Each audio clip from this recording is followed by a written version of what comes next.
yang telah membawa kita dari zaman bergelap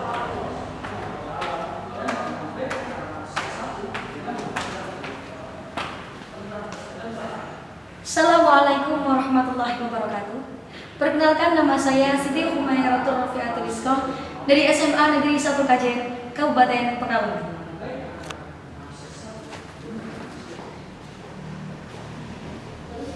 Alhamdulillah ala ni'matillah, la haula wala quwata illa billah, amma ba'd. Hadratil kiram wal mukarram, segenap dewan juri pentas PAI 2019 serta sahabatku seiman dan setakwa rahimakumullah. Pertama-tama dan yang paling utama, wajib hukumnya bagi kita senantiasa syukur atas nikmat hidayah dari Allah Subhanahu wa ta'ala. Karena dengan nikmatnya kita dapat menikmati hidup, menghirup udara segar tanpa kurang sedikit apapun. Iqra'an biqaulina alhamdulillahi rabbil alamin. Salawat serta salam senantiasa kita limpah curahkan kepada junjungan kita Nabi Agung Muhammad sallallahu alaihi wasallam, karena beliau adalah satu-satunya manusia yang dapat memberikan syafaat di yaumil qiyamah nanti. Semoga saya dan sahabat sekalian bisa mendapatkan syafaatnya fid dini wad dunya hatal akhirah. Amin Allahumma amin ya rabbal alamin. Maka dari itu Allah Subhanahu wa ta'ala mengutus Nabi Muhammad sallallahu alaihi wasallam tidak lain dan tidak bukan melainkan sebagai rahmat bagi seluruh alam. Oleh karena itu, pada kesempatan kali ini perkenankanlah saya untuk menyampaikan beberapa poin mengenai indahnya Islam rahmatan lil alamin.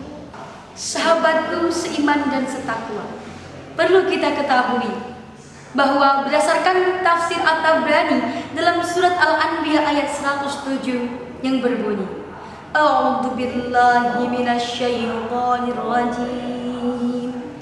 Bismillahirrahmanirrahim. Wa ma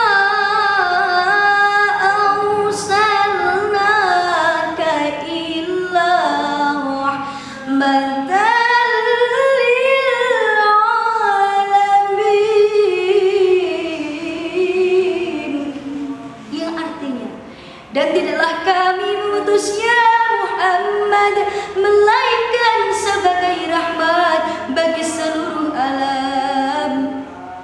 Menurut Imam Ibnu Mandur, secara harfiahnya rahmat itu berasal dari kata ar-rahmatu huwa ar-riqah wa ta'attuf, yaitu kelembutan yang dibalut dengan rasa iba. Sedangkan al-alamin sendiri berarti seluruh alam semesta. Tidak hanya manusia yang beriman, tapi juga manusia yang tidak beriman. Tidak hanya manusia yang baik, tapi juga mereka yang munafik. Bahkan seluruh binatang di alam ini pun mendapatkan rahmat dari Allah Subhanahu wa ta'ala. Masya Allah. Hal ini pun diperkuat dalam hadis Rasulullah sallallahu alaihi wasallam. Jeung Nabi ngendika, "Inni lam ub'ats la'ana wa inna ma bu'istu rahmatan." Kata beliau, saya Rasulullah sallallahu alaihi wasallam diutus bukan sebagai kutukan melainkan sebagai rahmat. Rahmat bagi seorang muslim bahwasanya kita telah diberi hidayah oleh Allah Subhanahu wa ta'ala, dan kemudian Allah sertakan keimanan dan keislaman di dalam hati kita, dan Allah janjikan surga bagi kita. Namun tergantung atas seberapa banyak pengamalan kita dari apa yang diajarkan Rasulullah sallallahu alaihi wasallam. Pertanyaannya, lantas bagaimana kita mewujudkan masyarakat yang rahmatan lil alamin? Sahabatku seiman dan setakwa, yang pertama, mewujudkan cinta dalam AABCD, yaitu ahli fikir, ahli zikir, berintegritas, cerdas. Kenapa harus ahli fikir? Pada dasarnya seorang muslim harus bisa berpikir agar mengetahui mana perkara yang baik dan mana perkara yang buruk. Kita harus mampu berpikir kritis, namun namun realistis, menghadapi segala persoalan dengan cara harmonis, bukan secara sadis. Sebagai hamba Allah yang begitu kecil di hadapannya, kita diwajibkan untuk senantiasa ingat dengan cara berzikir kepada Allah Subhanahu wa Ta'ala atas segala kuasanya. Menjadi pribadi yang memiliki integritas baik dan cerdas dalam menentukan perkara yang baik dan benar. Dengan cara tingkatkan iman dalam hati kita dan beramal saleh.